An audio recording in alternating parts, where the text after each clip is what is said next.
আমরা আবার এক সফলতম এবং জনপ্রিয় ইউটিউবার বোনকে আমাদের কাছ থেকে হারালাম।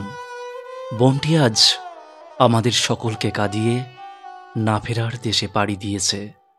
হ্যাঁ, আপনারা নিশ্চয়ই বুঝতে পেরেছেন আমি আলপনা বোনের কথাই বলছি। ও আজ যেখানেই থাকুক চিরশান্তিতে থাকুক। ওর বিদেহী আত্মার প্রতি শ্রদ্ধাসহ প্রণাম জানাই। হ্যাঁ, এটা ঠিক, ওর ব্লগ চ্যানেল সেভাবে আমার দেখা হয়ে ওঠেনি, কিন্তু ওদের কমেডি চ্যানেল বেশ উপভোগের সহিতই দেখেছি। ওরা স্বামী স্ত্রী এবং ওর মাকে নিয়ে যে সুন্দর সুন্দর একের পর এক উপস্থাপনা ফুটিয়ে তুলেছেন, আমাদের বিভিন্নভাবে আনন্দ দিয়েছেন। আমরা ভীষণভাবে তা এনজয় করেছি। ঈশ্বরের কাছে আমার এইটুকুই আবেদন, যাতে এত কম বয়সের আর কাউকেই যাতে আর তার কাছে না টেনে নেন। আলপনা বোনের পরিবারের প্রতি, অর্থাৎ ওর মা ও ওর স্বামীর প্রতি জানাই সমবেদনা সহ প্রণাম ও ভালোবাসা। যদিও সদ্য একজন কন্যাহারা মাতা এবং স্ত্রীহারা স্বামীর এই মুহূর্তে যে কি তাদের মনের অবস্থা, সে কেবল তারাই বুঝতে পারছে।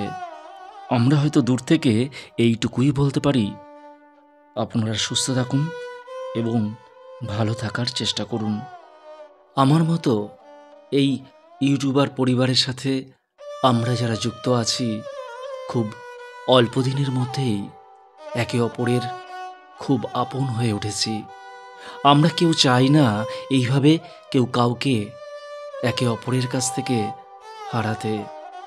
সবার আগে নিজেকে সুস্থ রাখবেন, নিজেকে ভালো রাখার চেষ্টা করবেন। আমরা আর দ্বিতীয় আলপনা বোন হারাতে চাই না। সবশেষে আলপনা বোনের বিদেহী আত্মার প্রতি শ্রদ্ধা জানিয়ে আমার বিনম্র নিবেদন, কে বলেছে তুমি নেই? তুমি ছিলে, তুমি আছো, তুমি থাকবে। তুমি জেগে আছো সকল ইউটিউবার দাদা দিদিদের হৃদয়ের মাঝে। তুমি আছো সকল বিশ্ববাসীর হৃদয়ের মণিকোঠায়। জীবন যুদ্ধে হেরে গিয়ে তুমি বুঝিয়ে দিয়ে গেলে নিজেদের শরীরকে ভালোবাসতে হবে, নিজেদের প্রতি যত্নশীল হতে হবে।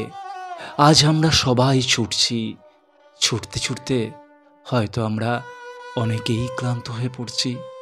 তাই নিজের প্রতি নিজেকে ভালোবেসে নিজের শরীরের প্রতি যত্নশীল হতে হবে। তাই বলছি, তুমি বেঁচে থেকো আমাদের মননে, আমাদের হৃদয়ের মাঝে।